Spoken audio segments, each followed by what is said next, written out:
So we're going over to my buddy's place here, my neighbor in Sycamoose.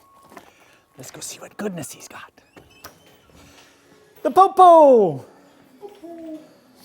So yeah, this is what we're gonna do today, guys. We're gonna change the A-arms on this older Popo. It is a 2015 163. It's still got the wide front end on it. We're gonna change it. We're gonna put a narrow front end on, i.e. Kevin is gonna change the front end. I'm gonna help. I'll talk you guys through it. It's not that hard. Just for all you guys out there that know that the new Axis series, like from 2016 on, is got their 36-inch wide stance already on most of their mountain sleds. It is one of the better bang for your buck jobs because the front end's not cheap, but it you notice the benefits right away. Especially if you're having a little bit of a hard time tipping one of these old pros over. I mean, the 36 front end is amazing. These aftermarket companies that we're going to be using, which would be Alternative Impact. I guess we'll give them a little bit of a plug. We had to buy these, but. So we're going to start doing it. He's taking the shocks off. That's step number one. Just all you got to do is loosen the bottom one because we're reusing the old shocks. We're going to set them a little softer because it is going to lift the front end a bit. If you're going to change your shocks, guys, go to the Fox or the Raptors. Then you'd want to get one for the 36-inch front end. It'll drop it a little bit so it's not as high. It'll actually go through the snow better. So while we're in Kevin's shop, everybody, we're just going to take a look at the his 14 Dew. It's got a turbo 800 in it. It's got the big 66 series zero charger. Polaris primary, team secondary, of course. It's got the new track, the new 65, 3.5 pitch. Thing's a rocket. Kevin's 65 years old, coming on 66. You can just about outride anybody out there. Well versed in modifications. He's got a TIG welder and a bunch of stuff too. And he's a machinist. Very handy to have that guy around. The old Massey 340, Whirlwind. In pretty good shape. Dual headlights. He just changed the track on it. So they're gonna have a vintage day one of these days up the hill. It's actually pretty nice. It's got a water to air intercooler,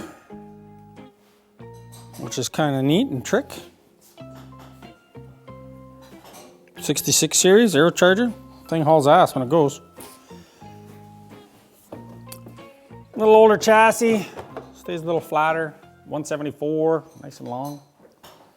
So here we go, guys. I mean, he's been into it for 5-10 minutes, and we're pulling it apart. Just like that, ski and spindle. Upper A-arm. And then on the bench, poo. Lower A-arm. Lower A-arm, just like that. And I know you guys can do it because it's easy. Okay, it's not easy. That's why we do it. But that's why you're here at DIY Digit 9. Subscribe! If you guys haven't subscribed to Digit 9 yet, I would say seriously. So if you guys haven't subscribed to Digit 9 yet, so you swap the bushings. Take these, the holders out and the bushings out of the old ones, which is simple to do, right? So you got these. They're just bushings. They come out of the old ones, out of these. You reuse them. Hopefully yours are still okay. If not, just go buy new ones. They're not a lot of money. And then we're going to put this back together.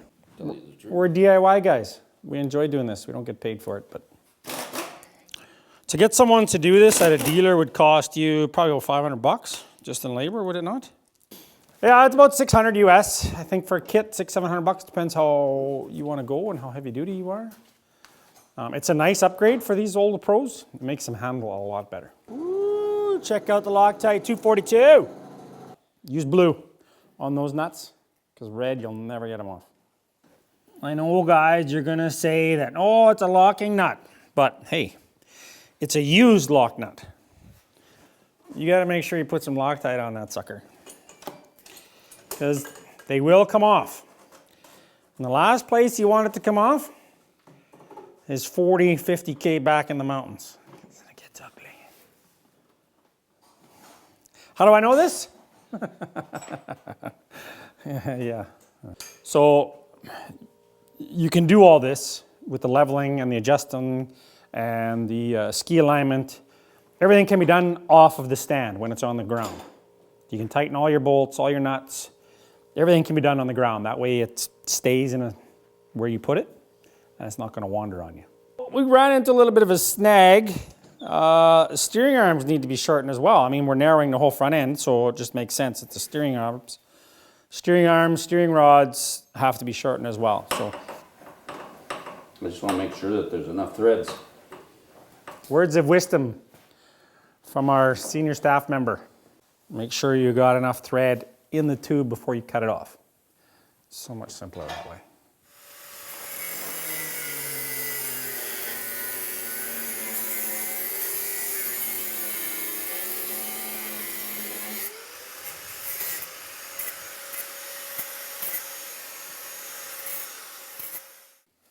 Make sure you use some type of a lubricant if you guys are doing this. Most of you guys are tap and dies know this already, but just gonna throw it out there. Any kind of oil is good. Cutting oil works really well, but WD-40 works. So that wasn't hard at all. Shake and bake, baby, shake and bake. I just want to go fast.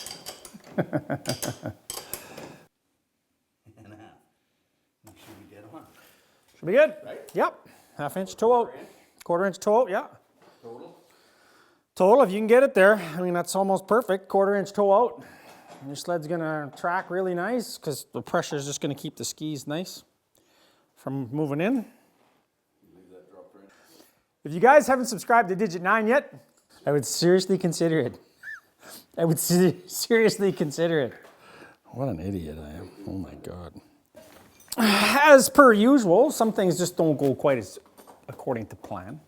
There were no instructions with these A-arms, no pictures, no nothing.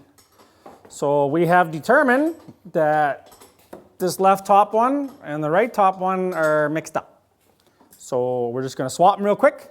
That'll put our angles of our spindles back into perspective so that the skis stay up.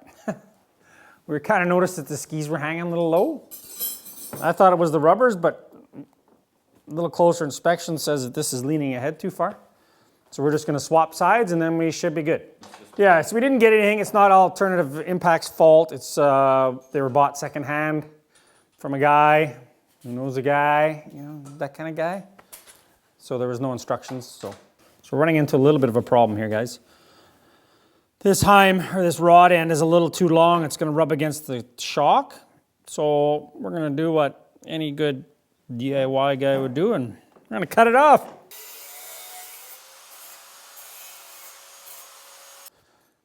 Just like everything here at Digit 9. It's all top-notch quality stuff.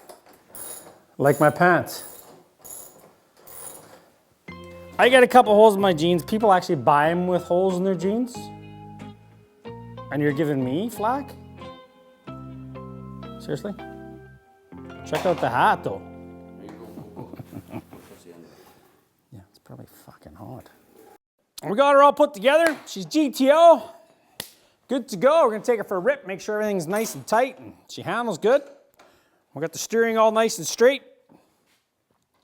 Kevin's just tightening up the rest of the bolts.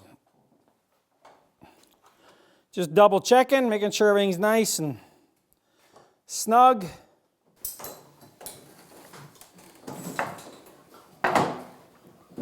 She tippy? See how tippy that is?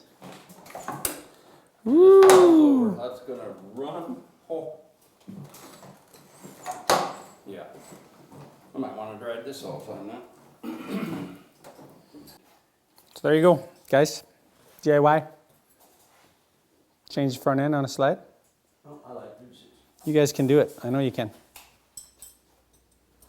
If you have any questions, post your questions below.